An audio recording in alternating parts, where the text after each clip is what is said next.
직장 생활을 하는 데서 자기가 스트레스를 느낀다는 거예요. 62%의 사람이. 도대체 무슨 스트레스를 그렇게 많이 느끼느냐, 스트레스를 받는 그 이유가 뭐냐 하는 것을 여러 가지 말을 정리를 해서 이렇게 살펴보니까 네 가지로 크게 정리가 되었어요. 네 번째 많았던 순서에 네 번째 많았던 것은 모든 회사원들이 한 23% 정도가 스트레스를 받는다는 게, 내가 이 회사를 따라서 내 인생의 장래가 보장될 것인가 안 될 것인가, 회사 일에 대한 자기 장래에 대한 불안감이 스트레스를 받는다는 거야. 이게 한 23% 사람들이 그렇다는 거예요. 세 번째로 스트레스를 많이 받는 것이 일하는 양이 너무 많다는 거예요. 회사가 자기한테 맡긴 일이 너무 많다는 거예요. 그 사람들이 한 30% 이상이에요. 30% 이상 사람들이 회사에서 나한테 맡기는 일이 너무 많다. 두 번째는 34% 정도의 사람들이 생각하기를 자기가 일하고 있는 내용에 대해서, 일하는 내용에 대해서 자기가 의문이 있다는 그런 얘기입니다.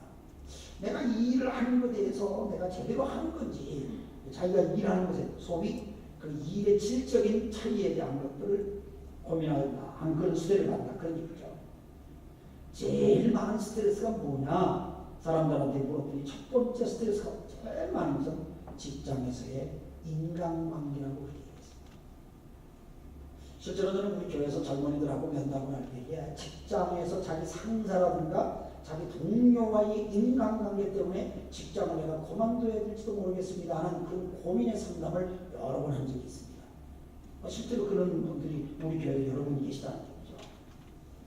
욥기서 성경을 보면서 욥이라는 사람이 얼마나 스트레스를 많이 받았을까요? 엄청난 고통과 스트레스를 받았으라고 생각해요.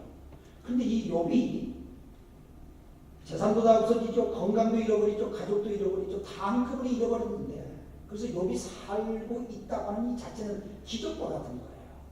근데 이 기적과 같은 일이 현실 속에서도 욥을 계속해서 괴롭히는 것은 다른 게 아니라 세 친구의 인간관계였습니다. 이 세 친구의 인간관계가 욥을 얼마나 스트레스를 받게 했는지 모릅니다. 저는 성경을 보면서 그렇다, 우리 믿는 사람들에게도 이런 인간관계를 통한 스트레스가 많이 올 수 있다고 하는 것이 성경을 통해 가르치는 것 같습니다. 그런데 뭐가 욥을 그렇게 가장 스트레스를 주게 했을까요? 저는 얄팍한 지식에 휘둘려서 욥에게 엉뚱한 또 하나 판단을 했던 그 친구들이야말로 인간관계를 통해서 주는 스트레스의 원인 제공이라고 생각합니다. 욥기서를 읽을 때 욥기서 3장부터 오늘 우리가 묵상하는 26장까지의 내용이 욥이 세 친구와 변론하는 내용이 주로 기록되어져 나옵니다. 욥이 친구들과 막 논쟁을 막 하죠. 친구들 막 욥을 공격하죠. 이렇게 어려운 걸 보니까 네가 하나님 앞에 뭔가 잘못한 게 있을 것이다. 네 잘못한 걸 빨리 고백하고 하나님 앞에 회개해라. 친구들은 욥을 그렇게 공격을 했습니다. 그러나 욥은 말하기를 전혀 하나님 앞에 잘못한 게 없다는 얘기를 계속 변명을 하죠. 이 내용이 계속 반복되니까 얼마나 욥이 스트레스를 받았을까요? 자기의 사정을 알 만큼 아는 친구들인데도 불구하고 자기 사정을 다 이해하지 못하고 있는 친구들의 그런 권면의 내용은 자기를 위해로 하기보다는 오히려 자기를 더 괴롭히는 그런 말이 되었습니다. 이런 긴 논쟁 가운데 빌닷이라는 친구가 욥을 인신공격적인 말을 막 하게 되는 거야. 그 인신공격적인 말은 욥기서 25장이 나오는데, 욥기서 25장 4절 말씀을 보니까 그런즉 하나님 앞에서 사람이 어찌 의롭다며 분여해서 난 자가 어찌 깨끗하느냐. 욥이 나는 하나님 앞에 죄진 게 없어 이렇게 말을 하니까 친구가 뭐라냐면, 야 하나님 앞에 인간이 깨끗한 자는 누가 있겠냐, 이 세상에 여자를 통해서 태어난 인간 중에 깨끗한 자가 누가 있겠냐 하면서 욥한테 지금 공격해요. 너도 인간 아니냐, 너도 뭐 죄가 있지 않냐고 또 계속 공격하는 거야. 그런 정도로 공격이 아니야. 25장 6절 말씀해 보니까 하물며 욥한테 뭐라고 그러잖아요. 너는 구더기 같은 인생이다. 그렇게 얘기해요. 너는 구더기 같은 인생이야. 얼마나 모욕적인 표현이에요. 친구로부터 그런 모욕적인 표현을 들었을 때 이 욥이야말로 얼마나 괴로웠는지 모를 겁니다. 그런데 이런 괴로움 속에 욥은 어떻게 했는가 하는 걸 저는 26장에서 봤어요.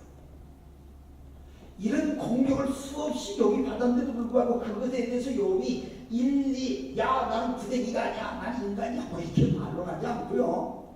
욥은 반론을 하지 않고 뭘 했냐? 하나님에 대한 얘기를 해요.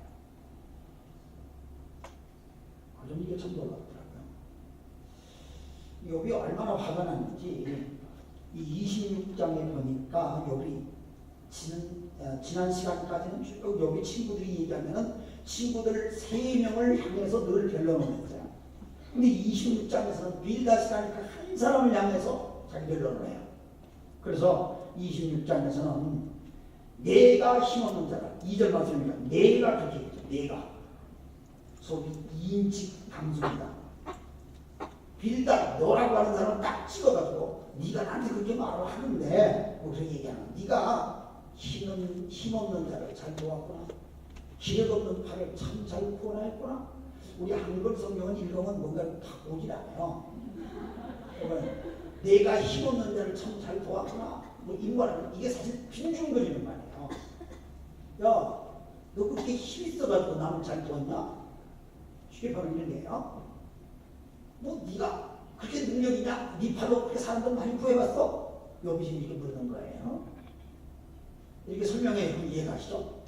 성경의 뜻이 원래 그런 뜻이에요. 그러니까 이 말 속에는 여기 뭐라고 하냐면 네가 그렇게 말을 많이 하고 여러 가지 하지만 사실상 나를 불쌍히 여기는 것도 아니고 나한테 전혀 도움이 되질 않아. 욥은 그런 뜻으로 지금 말하는 거예요. 그리고 3절 말씀 보니까 욥이 또 뭐라고 하니? 지혜 없는 자를 참 잘 가르쳤구나. 큰 지식을 참 잘 나타냈구나. 쉽게 설명, 야, 너 잘났다. 욥이 그렇게 얘기하는 거야. 이 말이 그런 말이에요. 너 잘났다. 니 그렇게 막 더 잘났다고 나한테 말을 쫙 늘어놓는데 너 정말 잘났어. 뭐 그렇게.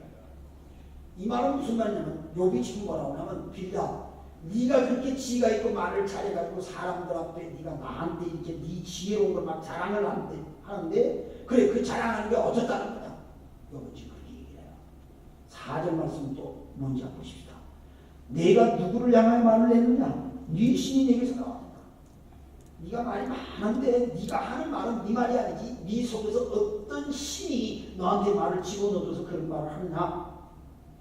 한마디 말씀, 네가 한 말은 전혀 도움이 안 돼. 욥이 그렇게 얘기를 해요. 그렇게 얘기하고 난 다음에 욥은 이 빌닷에 대해서 자기 얘기보다는 하는 얘기를 많이 하는 거 바꿔요, 얘기를. 저는 이걸 보면서 먼저 깨닫는 게요. 우리가 남의 사정을 잘 모르고 잘 모르는데도 불구하고 다 아는 것처럼 욥한테 함부로 말해봤던 이 친구들의 경솔함이 얼마나 문제인가 하는 걸 느끼죠. 우리가 남의 사정을 잘 모르면서도 마치 다 아는 것처럼 그럼 함부로만 말하기 쉽거든요. 근데 그런 것들이 다른 사람한테 스트레스를 주고 상처를 준다고 하는 사실을 우리 기억해야 합니다. 남의 사정을 우리가 잘 모르지 않습니까? 그런데 이 욥의 친구들은 얄팍한 지식을 가지고 마치 욥의 인생에 대해서 다 아는 것처럼 함부로 얘기를 했거든요. 그렇게 함부로 말하는 것들이 남들에게 상처를 준다 하는 것을 먼저 배웁니다. 특별히 이 교회 생활을 오래 한 사람들, 저 같은 사람을 유시해서 저를 포함해서 교회 생활을 오래 한 사람들한테는 우리들에게는 좀 그런 경솔함이 있을 수가 있습니다. 우리가 하나님의 말씀을 귀로 많이 듣고 성경을 많이 듣는 걸 봐서 그런지 몰라도 나도 모르게 남을 판단하려고 하는 그런 의식이 내 속에서 있을 수가 있어요. 그게 경솔함이에요. 남을 함부로 판단해서는 안 될 것 같아요. 굉장히 무책임해요. 마치 내가 모르는 걸 다 아는 것처럼, 내가 모르는 걸 다 알아서 그 사람의 인생에 대한 결론과 해답을 내가 알고 있는 것처럼 함부로 말하는 얄팍한 성경 지식과, 그리고 자기의 제한된 경험이 전부인 것처럼 사람들에게 함부로 말하는 것이야말로 많은 사람들을 상처를 주고 많은 사람들을 내 곁으로 또 떠나게 하는 원인이 되지 않는가 하는 그런 생각을 합니다. 특별히 우리는 근거 없는 남을 저주하는 말 같은 것들은 이런 건 정말 하나님 앞에 우리가 신앙인으로서 고쳐야 될 것이 아닌가 하는 그런 생각을 오늘 저는 욥의 친구들의 말들을 통해서 그런 걸 느껴요. 그래서 내가 남의 사정을 다 알지 못하면서도 불구하고 남의 사정을 마치 다 아는 것처럼 말을 함부로 하는 것은 조심해야 되겠다 하는 걸 느껴집니다. 왜 우리가 그렇게 말을 함부로 하게 됩니까? 내가 다 하는 것을 자꾸 생각되어지고 내가 모든 것에 해답을 쥐고 있는 것을 우리가 생각되어지기 때문에 말을 자꾸 함부로 할 수 있는 거죠. 그래서 우리가 말을 함부로 하지 않기 위해서 우리 하나님 앞에 우리가 좀 더 겸손할 필요가 있죠. 하나님의 음성을 들을 필요가 있죠. 그래서 오늘 욥이 정말 그런 상황이었다는 사실을 봐요. 그래서 성경은 우리가 말을 함부로 하지 않는 것을 굉장히 중요하게 생각하는 가르침이 많아요. 구약성경 잠언서 18장 13절에 보니까 사연을 듣기 전에 대답하는 자는 미련하여 욕을 당한다. 남의 사연을 다 사연이라는 앞뒤 상황을 다 듣기 전에 자기가 다 아는 것처럼 그냥 막 함부로 말하면 그건 반드시 욕을 당하게 된다는 거예요. 그러니까 우리가 남과 교제를 할 때는 이 앞뒤 사연을 다 들어봐요. 왜 그 사람이 그런 말을 했는지, 왜 그 사람이 그런 아픔이 있는지 사정을 다 들어봐야 우리가 그 사정들 속에서 해결할 수 있다는 얘기죠. 근데 그것도 모르고 막 말을 막 해버려요. 그럴 때 우리가 실수가 많다고 남에게 상처를 준다는 얘기죠. 그리고 시편 119편 98절을 보니까 이런 말씀이 나와 있어요. 주의 계명이 항상 나와 함께하므로 나의 명철함이 나의 모든 스승보다 낫다. 주의 계명이 항상 나와 함께, 그 말은 주의 말씀이 나하고 함께하기 때문에 내 원수들보다도 내가 더 지혜로운 인생을 산다, 그런 얘기입니다. 그래서 우리가 말을 함부로 하지 않고 살 수 있는 유일한 비결은 남의 사정을 다 들어보고 나중에 말하는 것이고, 그리고 주님의 계명, 말씀을 내 속에 늘 품고 사는 것이야말로 내 인생을 사는 아주 중요한 비결이다. 이 두 가지 성경 구절 여러분 기억하시면 우리가 함부로 말하는 내 삶을 좀 이렇게 제어할 수 있는 훈련이 되지 않을까, 그렇게 생각됩니다. 친구들이 이렇게 겸손한 행동을 통해서 수많은 스트레스를 받았던 욥이었는데 이 욥은 어떻게 했습니까? 욥은 그 친구들에 대해서 공격적으로 싸우는 일을 하지 않습니다. 한 번도 그렇게 말로서도 대화는 하지만 싸우지 않습니다. 그리고 욥은 두 가지를 아주 집중해요. 저는 오늘 성경에 보니까 욥이 어떻게 했냐, 하나님에 대한 것을 깊이 알기를 소원합니다. 여러분 욥의 고백이라는 것을 기억하십니까? 하나님, 내가 죄를 짓지 않는데 내가 왜 이런 어려움을 당하고 살아야 되는지 모르겠습니다. 하나님 좀 나를 가르쳐 주세요 하면서 욥이 그 자신이 하나님 앞에 자꾸 하나님 앞에 묻는 그런 모습들이 욥기서에 반복되어 기록된 것을 여러분이 알 수가 있을 것입니다. 특히 오늘 26장 6절 이하에 보니까 욥이 하나님이 어떤 분이신가는 것을 친구들에게 선포하는 내용들이 나와요. 그 내용을 보니까 마치 하나님이 천지를 창조하신 천지 창조에 대한 얘기를 친구들한테 다시 한번 새롭게 설명해 주는 것처럼 느껴집니다.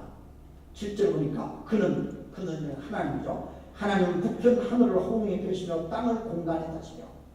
보세요. 성경적인 표현이 재밌죠. 이 지구라는 것은 우주라는 공간 속에 하나님 톡 달아놓으셨잖아요.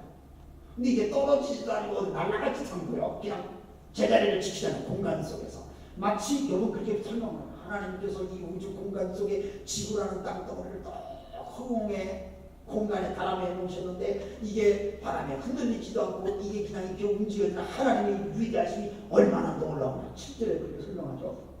8절 9절 계속 이어서 말씀하니까 물은 빽빽한 구름에 싸시니 그 밑에 구름이 찢어지지 않는다. 바닷물이 그냥 잘 뜨이는데 여러분 이 지구가 바닷물이 땅보다 바다가 더 많거든요. 근데 이 바다가 이 공간들 속에서 하나님이 구름들 사이에 속에 바다를 만드셨는데 이 바닷물이 공간으로 떨어지지 않고 지구에 다 붙어서 이렇게 딱 하나님 만들어 놓은 거야. 이게 하나님 만들어주신 게 얼마나 놀라우시나.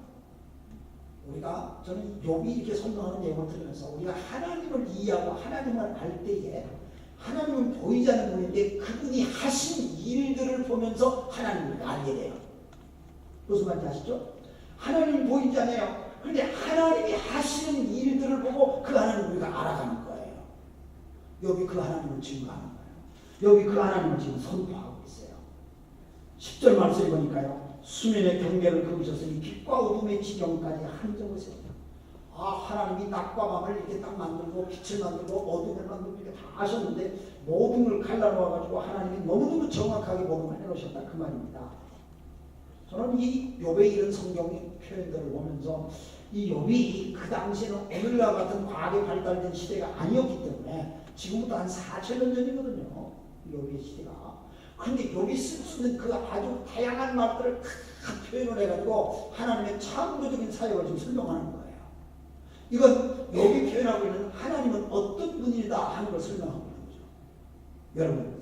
여러분은 하나님을 어느 정도 알고 계십니까? 여러분은 하나님을 어느 정도 알고 계십니까? 우리가 하나님을 안다는 것이 굉장히 중요합니다. 하나님을 아는 것은 믿는 우리들에게 축복이고 하나님을 아는 것이야말로 우리 신앙의 힘입니다. 하나님을 아는 것이 얼마나 중요한지 모릅니다. 근데 하나님이 보이지 않기 때문에 우리가 알기가 쉽지 않아요. 하나님을 알기가 쉽지 않아요. 저는 그렇게 생각해요. 사람이 사람을 알기도 쉽지 않을 것 같아요. 사람을 안다고 해도 조금 살아보고 경험을 해보고 만나보고 교제를 해보고 우리가 어느 정도 이렇게 알긴 합니다만 그런 사람을 참 알 수가 없어요. 왜냐하면 사람은 이랬다 저랬다 하기도 하고 환경이 바뀌기도 하고 알 수가 없어요. 근데 주전에 어느 선배 목사님인데 이 선배 목사님 연세가 많으셨는데 결혼하신 지 한 50년쯤 되시는 분이에요. 그런데 이분이 식사를 하면서 웃으면서 하신 말씀이 저 목사님 내가 결혼한 지 50년인데 아직도 여자가 뭔지를 모르겠어. 우리 마누라를 봐도 내가 여자가 뭔지를 모르겠어. 그런 얘기를 하시더라고요. 같이 웃었습니다만 선배님이 모른다는데 내가 어떻게 알겠습니까? 정말 그래. 여러분들 속에도 그렇지 몰라요. 내가 결혼해서 남편하고 사는데 남자가 뭔지 내가 모르겠어. 남자가 뭔지 모르겠어. 뭐 그런 부인이 있을 수 있을지 모릅니다. 인간이 인간을 아는데도 우리가 잘 모르는데 보이지 않는 하나님을 우리가 안다는 게 얼마나 어렵겠습니까? 그러나 저는 성경을 통해서 볼 때에 우리가 하나님을 아는 것이 얼마나 중요한 것이라는 것을 성경은 자주 반복해서 말씀해 주는 걸 느낍니다. 여러분 우리가 하나님을 알아가야 돼요. 성경이 보니까 너희가 하나님을 아는 것을 가장 우선 하래요. 에레미야 9장 23절 이하에 보니까 하나님께서 강력하게 우리에게 주신 말씀이 있는데 여호와께서 이렇게 말씀하셨다. 지혜로운 자는 그 지혜를 자랑하지 말고 용사는 그 용맹을 자랑하지 말고 부자는 그 부함을 자랑하지 말고 너희들이 자랑할 것이 한 가지가 있다. 그건 뭐냐? 나 여호와 하나님을 아는 것을 자랑하라.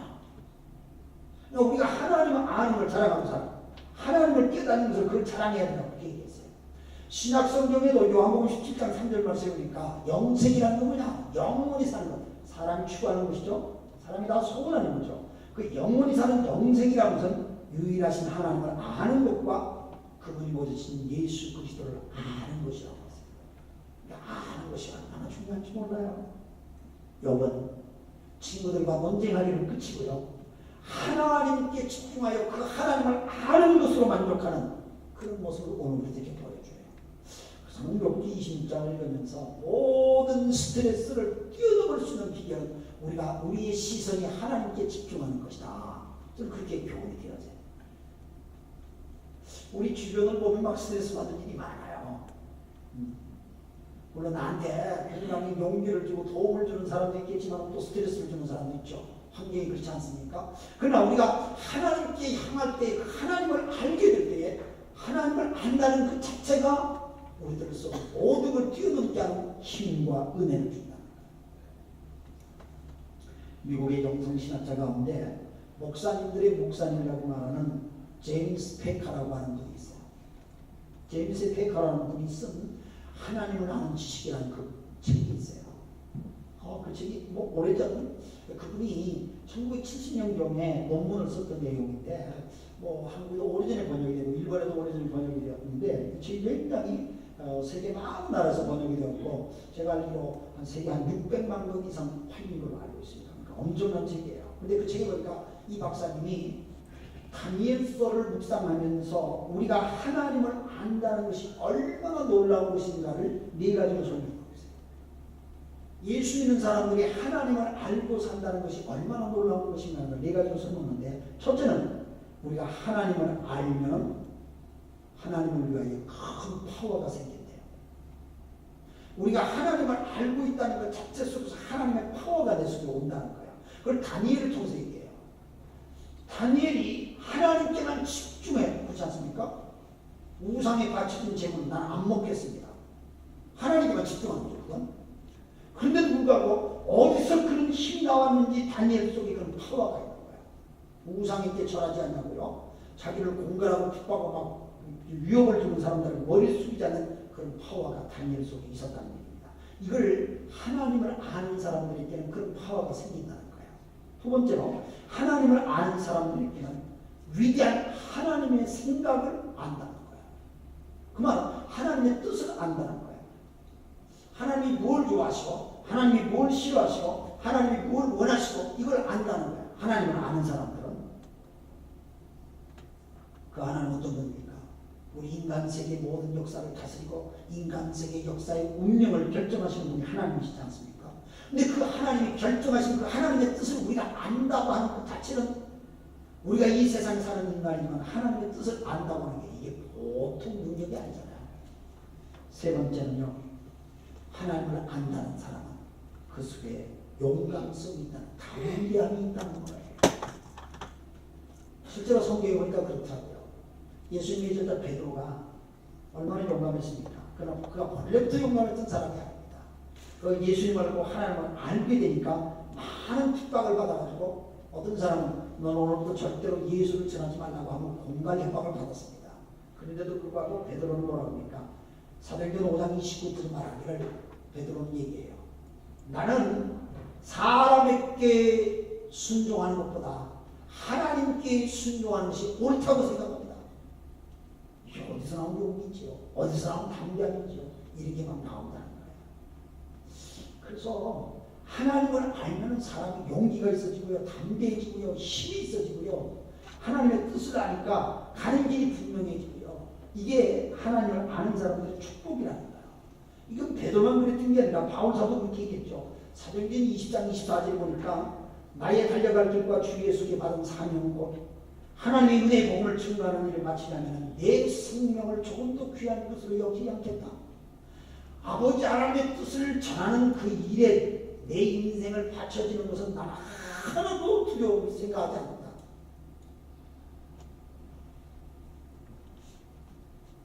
정말 그렇게 생각되지 않아요? 나는 그렇게 생각돼요.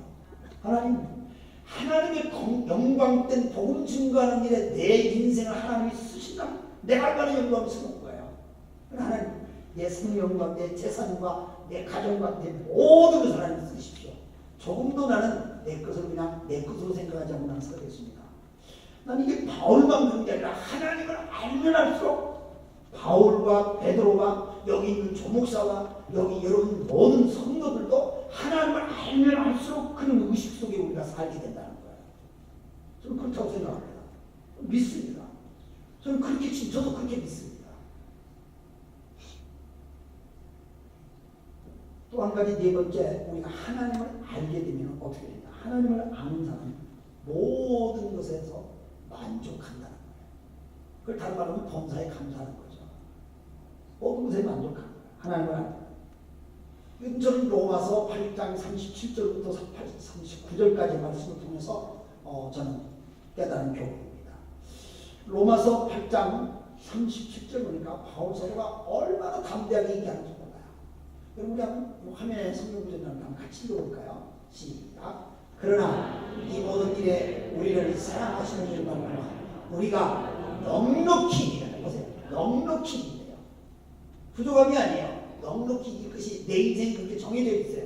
내 인생은 넉넉히 이거다. 자, 그 다음 구절 같이 부터 시작. 내가 확신하는 사망이나 생명이나 천사들이나 권세자들이나 현재이나 장래이나 능력이나 그 어떤 것들이 나한테 이렇게 막 몰려온다 할지라도 그 뒤에도 읽어보죠. 시작. 높음이나 깊음이나 다른 아무 피조물이라도 우리를 우리 주 예수 그리스도 안에 있는 하나님의 사랑에서 어떻게 끊을 수 없대요. 절대로 끊을 수 없어요. 그러니까 이 바울 사도가 로마에 있는 크리스천들한테 얘기를 하는데 바울은 지금 자기가 붙들려 있고요. 몸이 자유롭지 않고 그렇지만 마음속에는 하나님과의 나와의 사랑의 관계를 끊을 수 없는 넉넉히 기는 그 은혜 속에 내가 있기 때문에 나 하나도 걱정하지 않고 살아. 범사에 감사해 만족해. 이런 표현인 것입니다. 날씨가 더워지고 하는 일이 좀 안 될 수도 있어요. 그걸 앞이 좀 답답할 수도 있어요. 현실을 꼬일 수도 있어요. 그럼에도 불구하고 하나님을 아는 사람들에게 있는 놀라운 것은 만족하는 은혜가 있다는 거예요. 만족해. 전혀 괜찮아요. 하나님 좀 덥네요. 조금 불편하겠습니다. 하나님 경제적으로 좀 어렵네요. 제가 조금 견뎌볼게요. 그냥 만족하는 거예요. 만족. 이게 하나님을 아는 자에게 주어지는 독특한 현상이라는 거예요. 저는 제임스 페이커 박사의 글을 읽으면서 그렇습니다. 그렇습니다. 그런데 내가 이 세상에서 이렇게 해결하고 저렇게 해결하고 이 문제를 풀어보고 저 문제를 풀어보고 이렇게 하지 말고 그렇다면 내가 하나님을 아는 것이 내 인생의 최고의 것이 아니에요. 내가 집중하는 것이 있다면 내가 하나님을 더 깊이 알아봐야 되죠. 우리는 어떤 스트레스 받는 문제가 있다면 그 문제를 우선 해결해야 됩니다. 돈으로 스트레스 받으면 돈이 있으면 해결될 것 같습니다. 인간관계 스트레스도 인간관계 문제가 해결되면 또 그게 해결되는 것처럼 느껴져요. 그러나 욥은 우리에게 최종적으로 가르치는 이 성경의 교훈은 하나님께 집중해서 하나님을 알아가는 것이 모든 것을 뛰어넘고 이기는 승리의 비결이다. 스트레스로부터 자유함을 받을 수 있는 비결이다. 저는 그렇게 오늘 말씀을 통해서 받았습니다. 그럼 우리가 어떻게 하면 하나님을 알 수 있을까요? 어떻게 하면 좀 더 우리가 하나님을 깊이 알게 될까요? 14절 말씀 26장 14절을 같이 한번 읽어보겠습니다. 14절 한번 읽어보시죠. 시작. 이런 것은 그 행사의 시작점이요 우리가 그의 일에 대하여 들은 것도 심히 세미한 소리입니다. 자, 거기까지. 지금 우리가 여러 가지 소리를 듣긴 들었지만 하나님 앞에 볼 때 이건 세미한 소리래요. 세미한 소리. 일본어 성경에는 뭐라고 나와있느니 사사야시가 기대이다 이런 말을 표현해서 별것 우리가 들은 것 별거 아니래요. 그 뒤에 또 보시죠. 그 큰 능력의 우레야 누가 능히 증명하라. 이 말은 하나님의 능력의 우레 소리처럼 우리들에게 들려오는데 그 우레처럼 번개 천둥 소리처럼 들려오는 그 소리를 무슨 뜻으로 분간할 사람이 누가 있겠느냐? 그러니 이 말은 저는 욥이 우리가 하나님을 알아가는데 아직도 우리들한테는 너무너무 미미해. 너무너무 연약해. 그걸 하나님 무슨 소리를 들려줘도 우리가 잘 분별을 못해. 그럴 정도로 우리는 미미합니다. 이 말은 그냥 하나님을 알아가는 우리들이 먼저 겸손해야 될 것을 가르치는 말씀이라고 느껴집니다. 누가 하나님을 알아갑니까? 겸손한 자입니다. 교만한 자는 하나님을 알 수가 없습니다. 일본에서 전도를 하다 보니까 어떤 사람은 난 미션 스쿨을 다녀서 잘합니다. 뭐 이런 분도 있고요. 어떤 분은 나도 성경을 읽어봐서 잘합니다. 뭐 이런 분들도 있고 뭐 여러 종류 있죠. 또 한국이라면 내가 교회 한두 번 다 다녀봤습니다. 나는 뭐 우리 부모가 교회 다녔던 사람입니다. 어린 사람이 있지만 그러나 그 모든 분들이 하나님을 아는 분이라고 말하기는 단정 지을 수가 없습니다.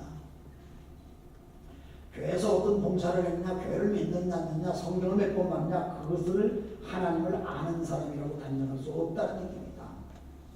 오늘 우리들은 하나님 앞에 겸손히 엎드려서 우리 하나님 앞에 겸손히 엎드려서 나아갈 때에 비로소 우리들은 하나님을 알기 시작하는 겁니다. 하나님의 은혜가 겸손한 자에게 임한답니다. 이렇게 겸손한 자세를 먼저 가지시고 그 다음에 우리가 하나님을 알기 위해서 두 번째 해야 될 일은 눈에 보이지 않는 하나님이 눈에 보이는 분으로 오신 분이 예수님이십니다.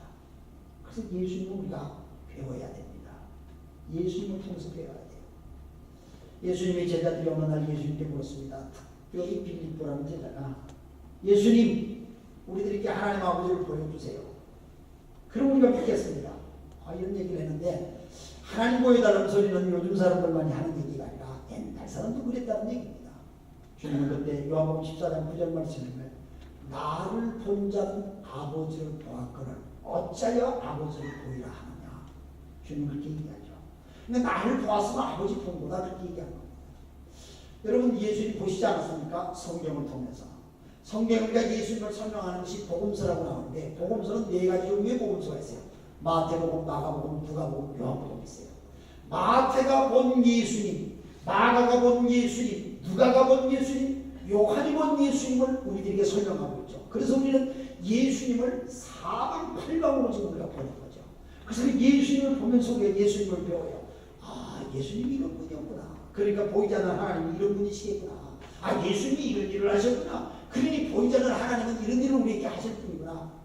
우리는 예수님을 배워가면서 그 하나님을 알아가는 거예요. 그래서 우리는 예수님을 배워야 돼요. 그래서 작게나 우리는 예수님 해야 되는 이유가 거기 있는 거죠. 그 예수님을 통해서 우리가 하나님을 알아가기 때문입니다. 주님은 요한복음 11장 25절 말씀하셨습니다. 나는 부활이요 생명이라. 나를 믿는 자는 죽어도 산다. 나를 살아서 믿는 자는 결탄코 죽지 않는다. 너희가 이것을 믿느냐?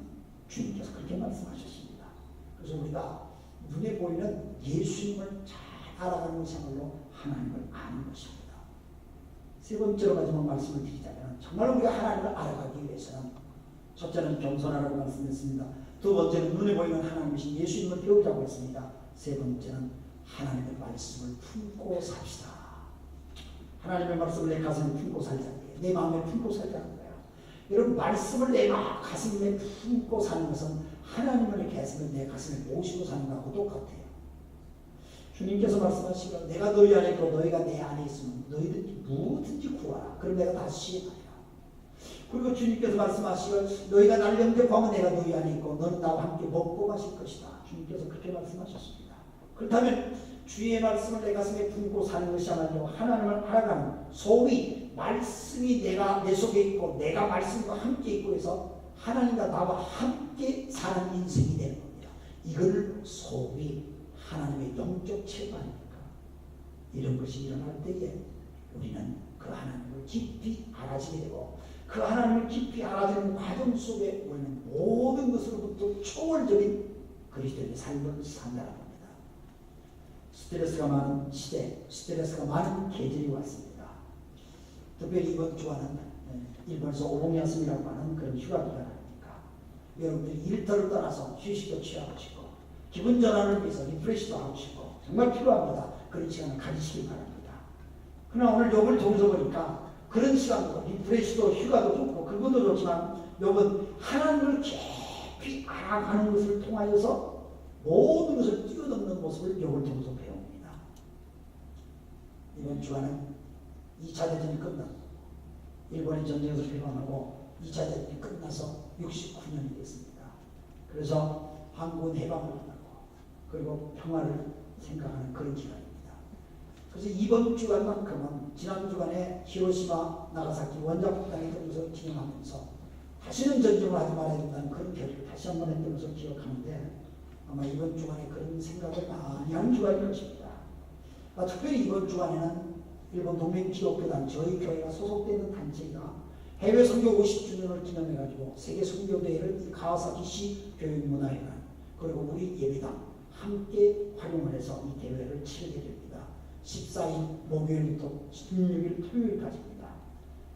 벌써 우리 교회에서 한 120명의 성도들이 등록을 했습니다. 전체 참여인들이 1200명이니까 그 중에 우리 교인이 한 10% 정도 참여하는 것 같습니다. 하나님 앞에 감사합니다.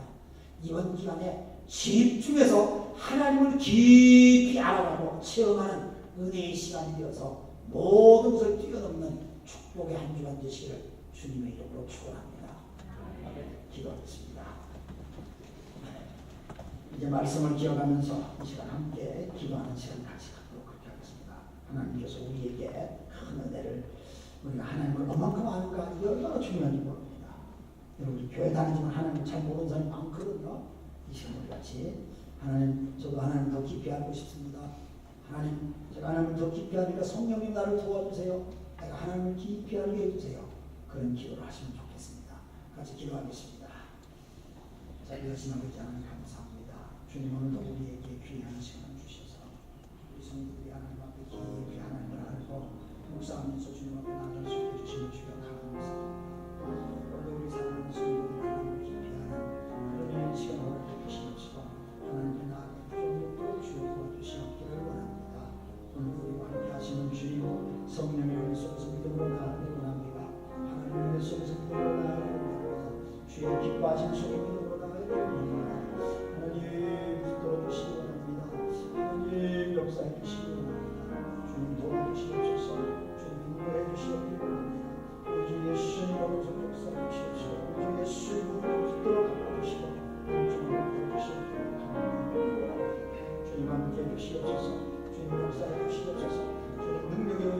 주시옵기를 기도합니다. 사랑하는 시간 감사와 찬송을 하나님 드립니다. 영광 받아 주시옵소서. 우리 너희가 하나님을 깊이 알아가는 교회 되옵소서. 성도들이 하나님을 깊이 알아가는 교회 되옵소서. 모든 속에서 우리 하나님을 뛰어넘는 하나님의 종을 되게 해 주옵소서. 주님 감사합니다. 예수님의 이름으로 기도드립니다.